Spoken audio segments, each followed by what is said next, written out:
We often hear that we should have gratitude for our life. And this, of course, is true. I should be grateful that I was able to wake up this morning. And this is especially true if you're old, like I am, for instance. Even though I don't feel old, my body is aging, of course. But that said, we are told that we should have this gratitude for being me. And then, additionally, each and every day that my path is clear. I don't have to be packing the demons of yesteryear or yesterday, for that matter, going forward.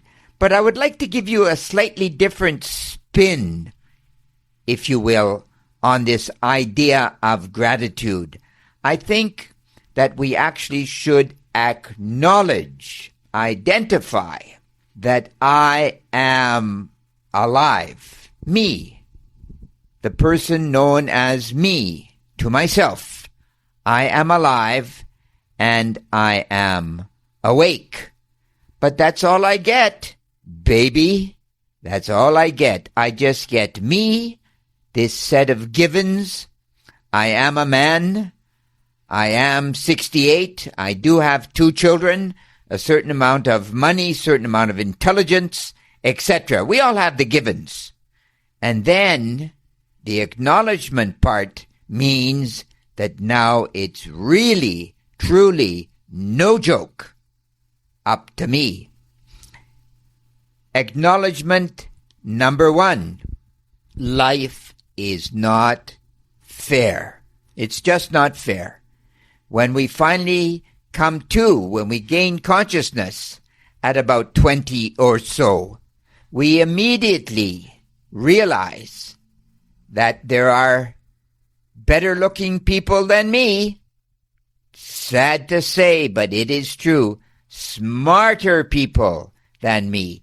Also for sure. Also true. And inevitably, on the wealth scale, when that wealth scale, of course, goes to the stratosphere, there are people always wealthier than me.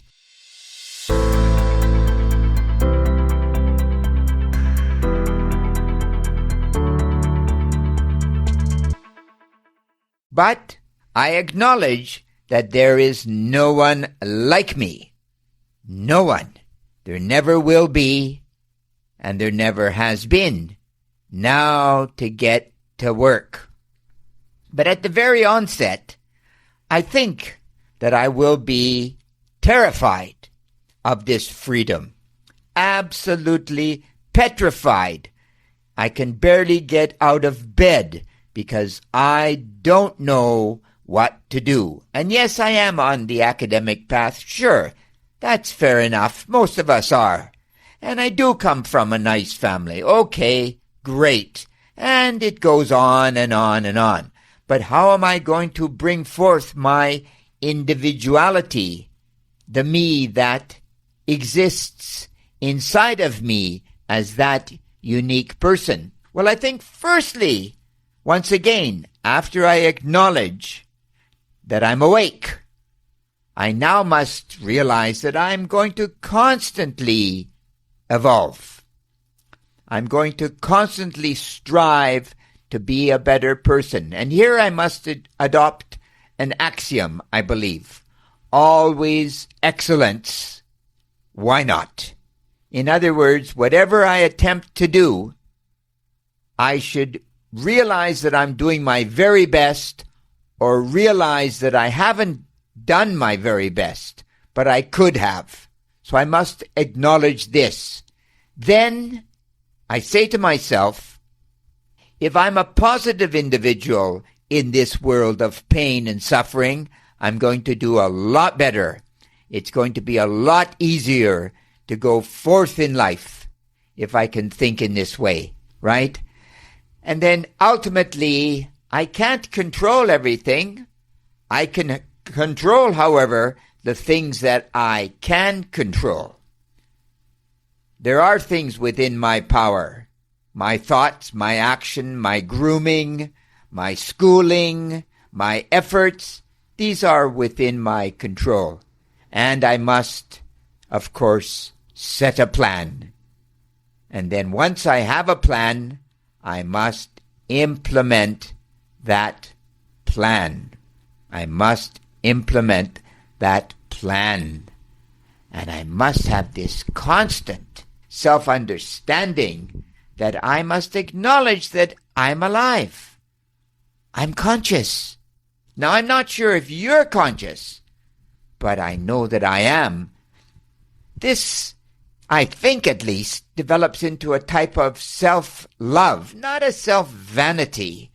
There are some people that are narcissists, of course, and they get carried away with their beauty or their money or their power or their sex or God knows what else. Very foolish in the long scope of life, for sure.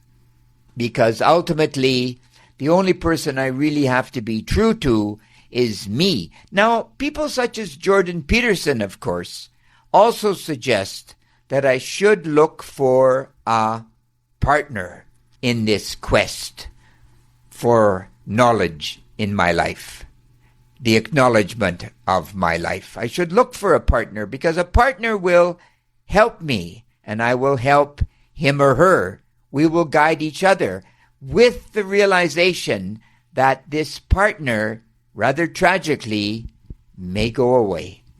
They may go away someday with perhaps life. Life is mortal, for sure, or perhaps the relationship will end. But the experience will stay in my mind, won't it?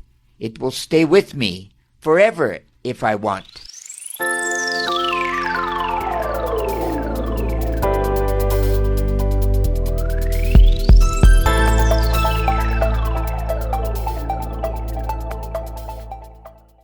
Then, of course, happiness is something I give myself on a daily basis. You know, I went to a yoga conference in India a number of years ago, and the guru there said, and I never forget this, when you wake up in the morning, you can decide whether it's going to be a good day or a bad day.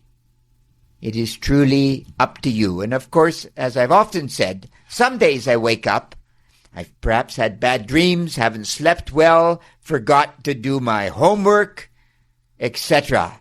And it's a bad day. And I'm not going to artificially create a good day when it's supposed to be a bad day. But I still create that day, don't I? And once again, you can be your best friend at that point or not. You really can. You know, I often wonder to myself about the people who are charming and good-looking. Perhaps they're famous, perhaps they're rich, and they don't acknowledge their gifts, their beauty. Now, some of them, of course, become famous for a period of time.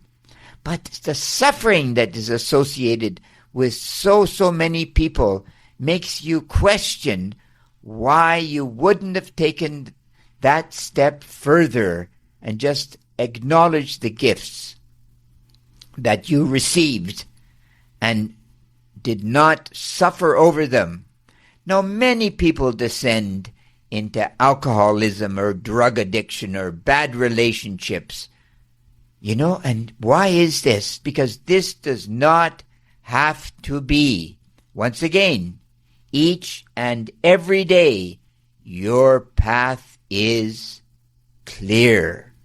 It's really up to you what you want to do with all of this. Put life in perspective.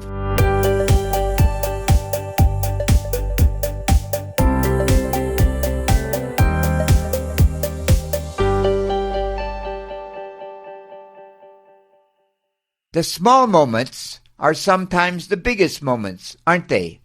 They really are.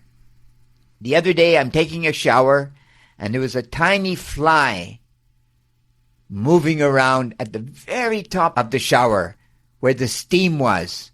And I thought to myself, wow, that little life is still going on, right?